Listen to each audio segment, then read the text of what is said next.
በኢኮኖሚ ጠንካራ አቅም መፍጠር ለበርካታ ችግሮች መፍትሄ ስለመሆኑ የዘርፉ ምሁራን ጽፈዋል። በዚህ ረገድ የኢትዮጵያ ኦርቶዶክስ ተዋሕዶ ቤተ ክርስቲያን እምቅ አቅም ቢኖራትም የአቅሟን ያህል እየተንቀሳቀሰች ነው ለማለት አያስደፍርም።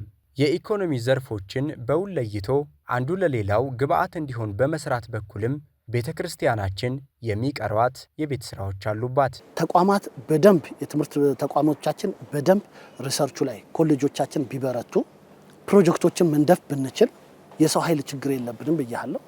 ኢኮኖሚካል ፕሮብሌም የለብንም። እያንዳንዱ ደብር ለምሳሌ በአንድ ክፍለ ከተማ ውስጥ 50 ደብር ካለ እያንዳንዳቸው ድርሻ 2 ሚሊዮን ብር ኮንትሪቢዩት ቢያደርጉ በ100 ሚሊዮን ብር አንድ ምን የመሰለ ጋርመንት መስራት ይችላሉ።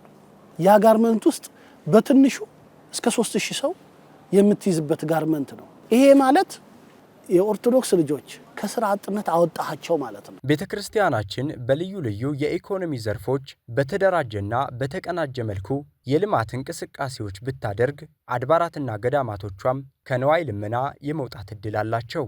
ከዚህ ባለፈም ቤተክርስቲያናችን ግዙፍ የኢኮኖሚ መስኮች ውስጥ በስፋት በተሰማራ ምዕመኗ ብሎም አገልጋዮቿ የኢኮኖሚ ነፃነት እንዲኖራቸው ማድረግ ትችላለች። የኢኮኖሚ ነፃነትን ስትፈጥር ደግሞ ስራ መስራት አለብህ ነው።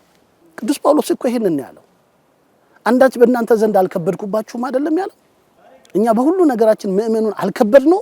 እግዚአብሔር ባያስችል ከአገልግሎት ሰዓታችን ውጪ ያለው የት ነው ያለው?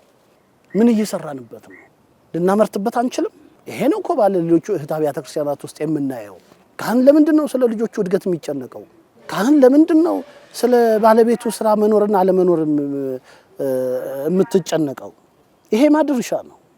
ይሄ ሁሉ የሚመለሰው ኦርቶዶክሳዊ ኢኮኖሚ በመገንባት ውስጥ ነው። የኢትዮጵያ ኦርቶዶክስ ተዋሕዶ ቤተክርስቲያን በኦርቶዶክሳዊ ኢኮኖሚ የራሷን በጎ ልምዶች ሰንቃ ከሌሎች አሃት አብያተ ክርስቲያናት ተሞክሮን ቀስማ በሀገር ውስጥና በውጭው ዓለም ያሏትን ገዳማትና አድባራት አቀናጅታ ዘመን ተሻጋሪ የኢኮኖሚ ሥራዎችን እንድታከናውን ይጠበቃል።